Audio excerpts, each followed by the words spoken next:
Hello class 12th। तो हमारा जो टॉपिक चल रहा था वो था हेलो एल्केन के रासायनिक गुण, जिसमें हमने कल नाभिक रागी प्रतिस्थापन अभिक्रियाओं के बारे में बात की थी कि जो नाभिक रागी प्रतिस्थापन अभिक्रियाएं हैं वो दो प्रकार की क्रिया विधियों से संपन्न होती हैं, जिसमें SN1 और SN2 के बारे में पढ़ा था और एक एग्जाम्पल भी दिया था कि हाइड्रोक्सिल समूह द्वारा कैसे प्रतिस्थापन होता है। ठीक, आज हम कुछ अन्य अभिक्रियाओं के बारे में पढ़ रहे हैं। तो नेक्स्ट जो रिएक्शन है वो है एल्कोक्सी समूह द्वारा प्रतिस्थापन। ठीक है ना, दूसरी अभिक्रिया है आपकी एल्कोक्सी समूह द्वारा प्रतिस्थापन। एल्कोक्सी समूह होता है आपका RO, इसको हम एल्कोक्सी समूह कहते हैं। ठीक है ना, ये कहलाता है एल्कोक्सी समूह। तो एल्कोक्सी समूह द्वारा प्रतिस्थापन एक नेमिंग रिएक्शन है जो नाम से पूछी जाती है, ये कहलाती है विलियमसन ईथर संश्लेषण। इसको कहा जाता है विलियमसन ईथर संश्लेषण। ईथर के निर्माण की एक विधि है। अभी हम इसको आगे भी पढ़ेंगे, जब हम ईथर चैप्टर पढ़ेंगे तो वहां पर एक ये विधि आएगी, ये ईथर के निर्माण की विधि होती है जिसको हम विलियमसन ईथर संश्लेषण कहते हैं। ठीक है ना, तो ये अभिक्रिया होती क्या है, जब हम किसी एल्किल हैलाइड की या हेलो एल्केन की क्रिया किसी मेटल एल्कोक्साइड के साथ कराते हैं। ठीक है ना, यानी मैं थोड़ा सा लिख भी दे रहा हूं, जब हेलो एल्केन की क्रिया, कोई भी हेलो एल्केन हो सकता है आपके पास, तो जब हम हेलो एल्केन की क्रिया किसी धातु एल्कोक्साइड, किसी धातु एल्कोक्साइड के साथ कराते हैं तो ईथर का निर्माण होता है। धातु एल्कोक्साइड के साथ करते हैं तो ईथर का निर्माण होता है, ईथर बनेगा। और ये विधि जो होती है ये कहलाती है विलियमसन ईथर संश्लेषण। तो ईथर का निर्माण होता है, ईथर बनेगा आपका। अभी कैसे देखिए हम समझते हैं। अब हेलो एल्केन हमारा क्या है, RX है ना, RX आपका हेलो एल्केन है। और किसी मेटल एल्कोक्साइड का मतलब होता है ROM, M आपका कोई मेटल हो सकती है। ठीक है ना, तो जब हम किसी एल्किल हैलाइड की क्रिया किसी एल्कोक्साइड के साथ, धातु एल्कोक्साइड के साथ कराते हैं तो हमारा ईथर का निर्माण होता है ROR प्लस MX बाहर होता है। देखो मैं इसको अभिक्रिया के माध्यम से समझाता हूं। जैसे सपोज करो हमारे पास मैथिल क्लोराइड है CH3Cl, ये हमारा एक मैथिल क्लोराइड है। इसकी क्रिया हम सोडियम एल्कोक्साइड के साथ कराते हैं NaOCH3, इसका नाम हो जाएगा सोडियम मैथोक्साइड। ये सोडियम, ये मैथ, ये ऑक्साइड, तो सोडियम मैथोक्साइड हो जाएगा। जब हम इनको एक दूसरे के साथ इनकी क्रिया कराते हैं तो हमारा NaCl बाहर हो जाएगा और आपका ईथर का निर्माण हो जाएगा। देखिए CH3OCH3 plus NaCl, sodium chloride बाहर हो गया और आपका क्या बना, डाईमेथिल ईथर। ये बना आपका डाईमेथिल ईथर। तो ये ईथर के निर्माण की एक विधि है जिसको हम कहते हैं विलियमसन ईथर संश्लेषण। ठीक है ना, ईथर के निर्माण की और भी बहुत सारी विधियां हैं, लेकिन ये जो विधि है ये एल्कोक्सी समूह द्वारा प्रतिस्थापन किया जाता है जिसको हम विलियमसन ईथर संश्लेषण कहते हैं। आप कोई दूसरा एल्किल हैलाइड भी, अब आपको ध्यान रखना ये अभिक्रिया ऐसा नहीं कि आप याद कर लो इसको, आपको ये पता होना चाहिए किसकी क्रिया करा रहे हैं, किसके साथ करा रहे हैं। तो आपकी मर्जी, आप कोई भी एल्किल हैलाइड ले लो। हम CH3 CH2 CH2 Cl, हमने प्रोपिल क्लोराइड ले लिया, इसकी क्रिया हम NaO CH2 CH2 CH3। ठीक है ना, हमने ये लिया। अब क्या होगा, देखिए NaCl फिर से बाहर हो गया इधर से और आपका ईथर बन जाएगा। तो आपका यौगिक क्या बना, CH3 CH2 CH2O CH2 CH2 CH3, डाइप्रोपिल ether बन गया आपका, डाइप्रोपिल ईथर, डाइप्रोपिल ईथर। तो आपको अभिक्रिया याद नहीं करनी है, आपको पता होना चाहिए कि विलियमसन ईथर संश्लेषण में क्या होता है, हम किसकी क्रिया किसके साथ कराते हैं। ठीक, तो अब हम अपने नेक्स्ट रिएक्शन की ओर बढ़ते हैं, जो है साइनो समूह द्वारा प्रतिस्थापन। तीसरी अभिक्रिया आपकी है साइनो, जिसको हम साइनाइड भी कहते हैं। तो साइनो समूह द्वारा प्रतिस्थापन,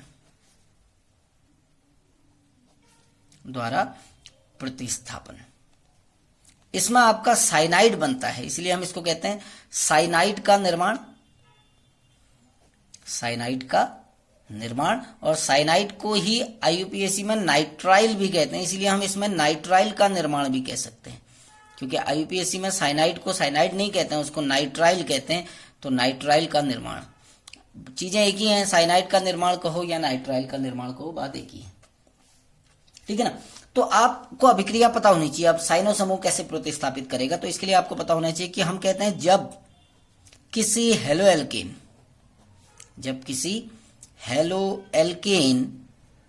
की क्रिया पोटेशियम साइनाइड के KCN के एल्कोहलिक विलयन के साथ की जाती है,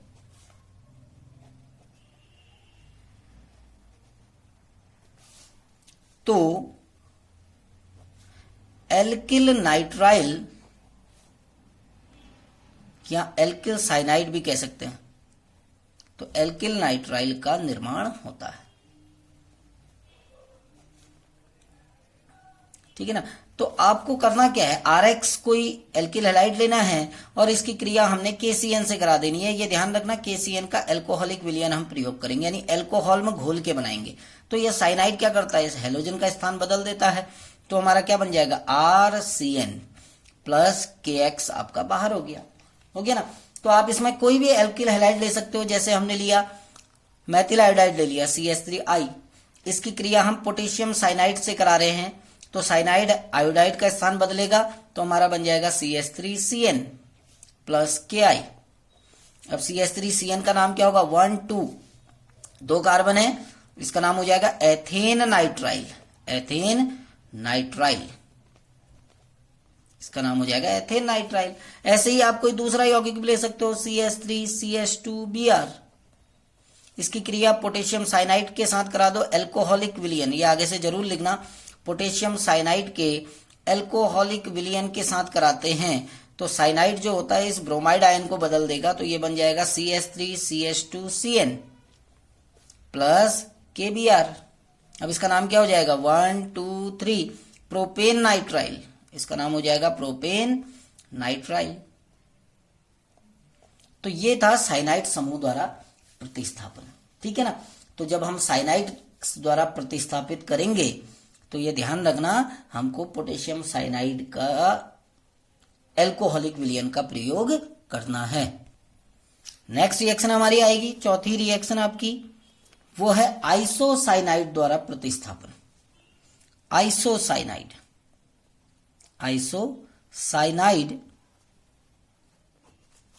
समूह द्वारा प्रतिस्थापन। अभी हम केवल प्रतिस्थापन अभिक्रियाएं पढ़ रहे हैं, और वो भी नाभिक रागी प्रतिस्थापन अभिक्रियाएं। तो आइसोसाइनाइड समूह द्वारा प्रतिस्थापन। अब साइनाइड आपका CN होता है, आइसोसाइनाइड आपका NC होता है। CN को साइनाइड कहा जाता है, NC को आइसोसाइनाइड कहा जाता है, बस इतना अंतर है। यहां हमने पोटेशियम साइनाइड का एल्कोहलिक विलयन प्रयोग किया, और जब आपको साइनाइड समूह लाना है, ये अभी बहुत सारे अंतः परिवर्तन में भी काम आएगा। यदि आपको साइनाइड समूह लाना है तो आप पोटेशियम साइनाइड का एल्कोहलिक विलयन प्रयोग करेंगे। जब आइसोसाइनाइड समूह लाना है तो आप सिल्वर साइनाइड का एल्कोहलिक विलयन प्रयोग करोगे। तो हम यहां पर लिखते हैं, जब हेलो एल्केन की क्रिया AgCN सिल्वर साइनाइड के एल्कोहलिक विलयन से की जाती है,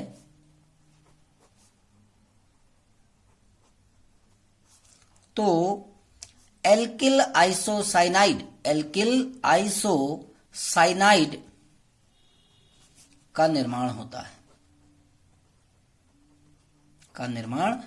है, अब कैसे देखिए, कोई एल्किल हैलाइड आपके पास RX, इसकी क्रिया आप AgCN से करा रहे हैं, तो ये जो आइसोसाइनाइड समूह है वैसे साइनाइड होता है, ठीक है ना, तो ये जब क्रिया करेगा तो ये बनाएगा RNC, ये कहलाएगा एल्किल आइसोसाइनाइड प्लस AgX बाहर हो जाएगा। इसको कहा जाता है एल्किल आइसोसाइनाइड।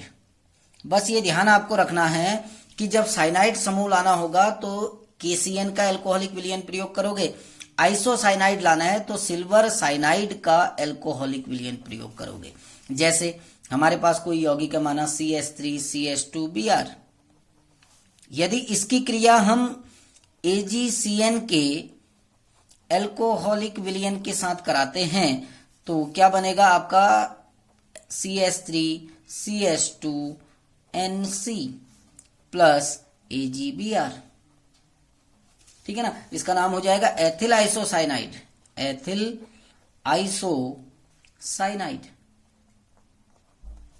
ठीक है। तो आइसोसाइनाइड समूह द्वारा जब प्रतिस्थापन करना हो तो आप क्या करेंगे, AgCN का एल्कोहलिक विलयन प्रयोग करेंगे, ठीक है ना। तो 4 रिएक्शन हो गई। 5वीं रिएक्शन पे आते हैं जो है एमीन समूह द्वारा प्रतिस्थापन। एमीन समूह कहलाता है NH2 समूह, एमीन समूह द्वारा प्रतिस्थापन।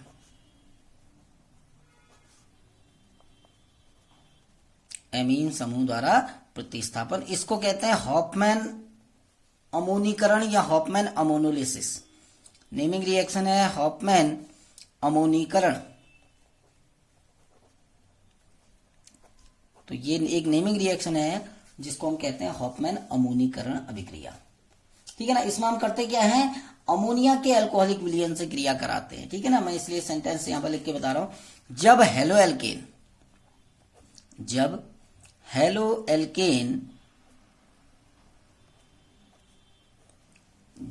किसी हेलो एल्केन को 383 केल्विन ताप पर, ठीक है ना, 383 केल्विन ताप पर एक वायु रहित नली में अमोनिया के NH3 यानी अमोनिया के एल्कोहलिक विलयन से क्रिया कराते हैं, एल्कोहलिक विलयन से क्रिया कराते हैं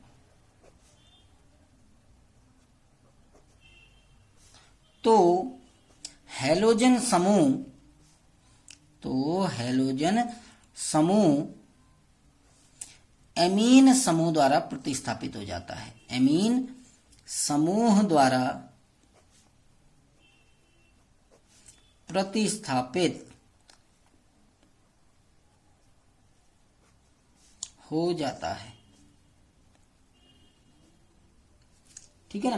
तो अगर हम अमोनिया के अल्कोहलिक विलयन से क्रिया कराएंगे किसी एल्किल हैलाइड की, जैसे RX है, ये एक एल्किल हैलाइड है, इसकी क्रिया हम अमोनिया से करा रहे हैं HNH2, ये NH3 है, मैंने अलग तरीके से लिख दिया HNH2, तो इसमें से एक अणु HX का बाहर हो जाता है, ये एमीन समूह इस हेलोजन को प्रतिस्थापित कर देता है और हमारा यौगिक क्या बनता है, RNH2 plus HX।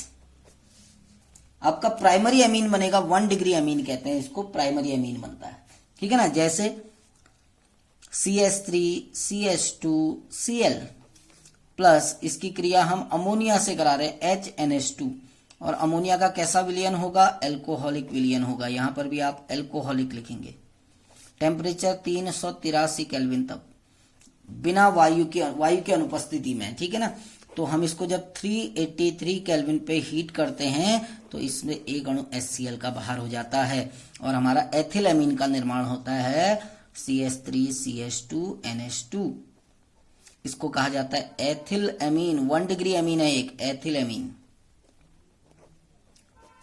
Plus HCl आपका बाहर हो जाएगा। ये ध्यान रखना, यदि हेलो एल्केन अधिकता में है, यदि हेलो एल्केन अधिकता में है,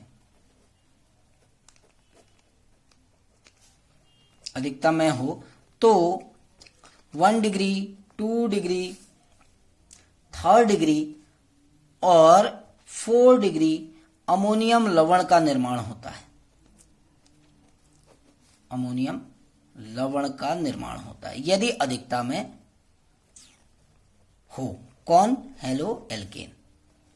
ठीक है, मैं अभी अभिक्रिया से समझाता हूं इसको कैसे।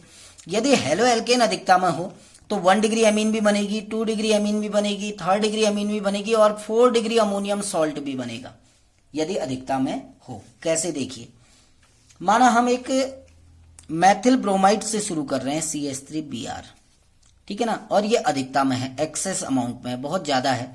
इसकी क्रिया हमने अमोनिया से कराई, HNH2 कराई ना, तो क्या होगा?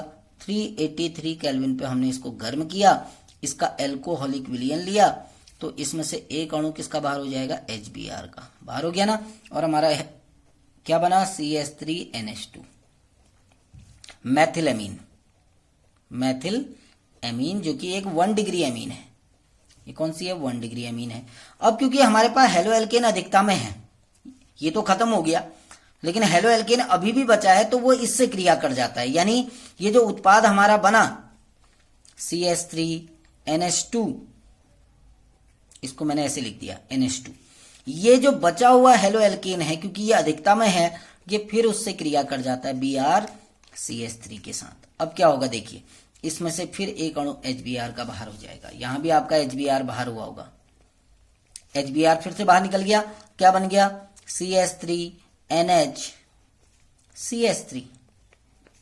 प्लस HBr, ये बन गया dimethylamine, dimethylamine, जो कि एक 2 डिग्री एमीन है।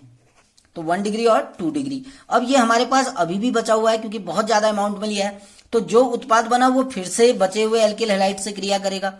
हमारा उत्पाद क्या बना था? CH3NH मैंने इस तरीके से लिख दिया, यही था वो, था ना। ये बचे हुए एल्किल हैलाइड से यानी मैथिल ब्रोमाइड से फिर से क्रिया कर जाता है, और ये H और Br फिर से बाहर हो गए, बाहर निकल के ना, मैं यहां पर लिख दे रहा हूं -HBr।